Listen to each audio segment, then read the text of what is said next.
Liam and Laura sat at the little dining table, their plates now empty after a delicious meal. The warm aroma of freshly baked bread still lingered in the air. Grandma smiled at them warmly, her eyes twinkling with love. "Liam, did you enjoy your food?" she asked, her voice gentle. "Yes, Grandma, it was wonderful. Thank you," Liam said happily, patting his full tummy. Grandma then turned to Laura. "And you, Laura?" "Oh, yes, Grandma, it was very delicious," Laura said with a big smile.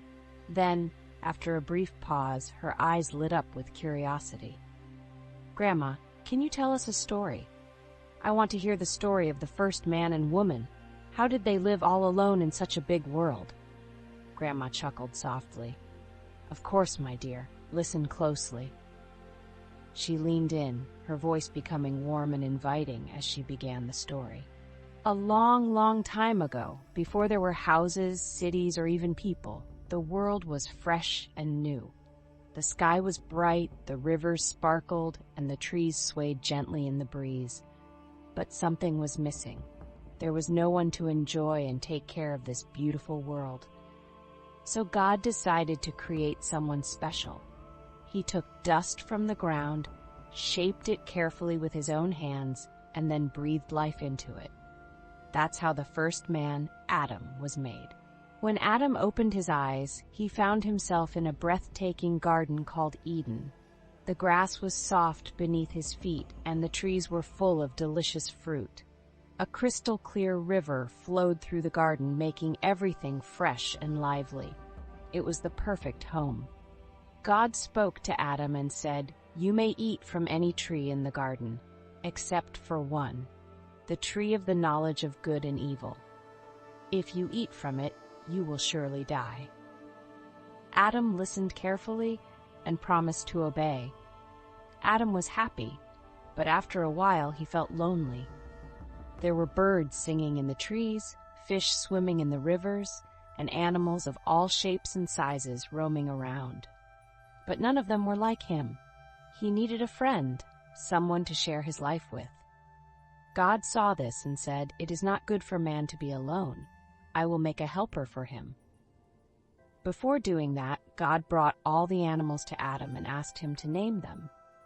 Adam thought for a moment and then began giving them names. "You will be called lion, and you, elephant. And you, little one, will be bird."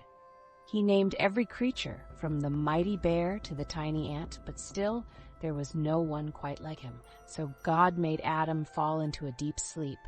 While Adam slept peacefully, God took one of his ribs and used it to create a woman. When Adam woke up and saw her, his heart filled with joy. "Wow!" Adam exclaimed. "She is bone of my bones and flesh of my flesh. I will call her woman because she was taken from man." Adam and Eve, the first man and woman, now had each other. They lived happily in the beautiful garden, caring for the plants and animals. They walked together under the warm sun, ate the sweetest fruit, and laughed as they watched the playful creatures around them. Best of all, they walked with God. Every evening, as the sun dipped behind the hills, God would come and talk with them. They were never lonely, never afraid. Everything was peaceful and perfect. And so the first man and woman were no longer alone. They had each other, and they had everything they needed. The world was full of beauty, and they lived in perfect harmony, surrounded by God's love. Grandma paused and looked at Liam and Laura, who sat wide-eyed, completely captivated by the story. "Wow, Grandma, that was amazing," Laura said, clapping her hands. "Yes, Adam and Eve must have had such a wonderful life in the garden," Liam added, his imagination running wild with images of the beautiful Eden. Grandma nodded. They truly did. It was a perfect place made by God's loving hands. The kitchen filled with warmth as the children imagined the beautiful Garden of Eden, where the first man and woman once lived in perfect happiness, surrounded by nature's wonders and the love of their Creator. Thanks for watching. If you enjoyed this video, don't forget to like and subscribe so you never miss out on our future content. And if you haven't seen our first episode on the amazing creation story with Laura and Liam, be sure to check it out. There's a link in the description. See you in the next video.